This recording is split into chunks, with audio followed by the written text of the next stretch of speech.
Хабарымызды жалғастырамыз. Мүгедектігі бар азаматтар үшін қолжетімді орта қалыптастыру бүгінгі күннің маңызды міндеттерінің бірі. Өйткені әлеуметтік нысандардың бәрі бірдей ерекше қажеттілігі бар адамдарға бейімделген.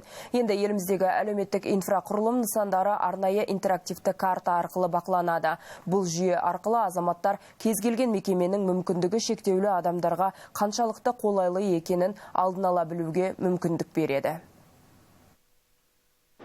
Қолжетімділік картасында бүгінде республика бойынша 43 мыңға жуық әлеуметтік инфрақұрылым нысаны тіркелген. Оның 30 мыңнан астамы немесе 71% мүгедектігі бар азаматтар үшін бейімделген. Алдағы уақытта бұл көрсеткішті 80%-ға жеткізу көзделіп отыр. Картадағы әрбір нысан арнайы талаптар бойынша бағаланып, қолжетімділік деңгейіне сәйкес санаттарға бөлінеді. Осы 1 шілдеден бастап жаңа құрылыс кодексі өзінің күшіне енеді. Сәйкестік декларациясы бұрындары жергілікті атқарушы органдар тексеріп сол объекттер қабылдайтын болса, осы 1 шілдеден бастап енді бұл құзырет біз департаменттерге беріледі.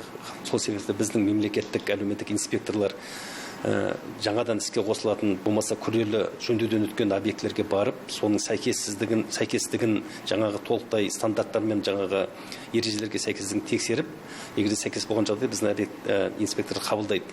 Биыл жол картасы аясында облыс бойынша тағы 278 әлеуметтік нысанды бейімдеу жоспарланған. Қазір аудан әкімдіктері білім беру, денсаулық сақтау, мәдениет және спорт саласындағы ғимараттарды талапқа сай жабдықтау жұмыстарын жүргізуде. Жоспарға сәйкес бұл нысандар жыл соңына дейін толық бейімделуі тиіс. Жалпы бүгінде облыста жол картасына енгізілген 1440 нысаны 1119-ы толықтай бейімделген. Осылайша өңірдегі қолжетімді орта көрсеткіші 77%-ға жетіп отыр.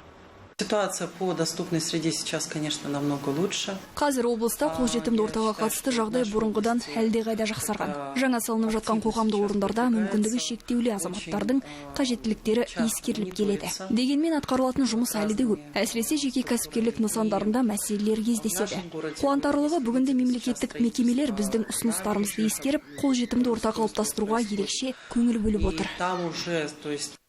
Арнайы интерактивті карта арқылы тұрғындар өздеріне қажетті нысанның мүмкіндігі шектеулі азаматтарға қаншалықты қолжетімді екенін алдын ала көре алады. Картадағы мәліметтерді аудан және қала әкімдіктері тұрақты түрде жаңартып отырады. Сонымен қатар кез келген тіркелген пайдаланушы нысанның қолжетімділігіне баға беріп, фотосуретпен пікір қалдыра алады. Осылайша тұрғындар да қолжетімді орта сапасын бақылауға атсалысады.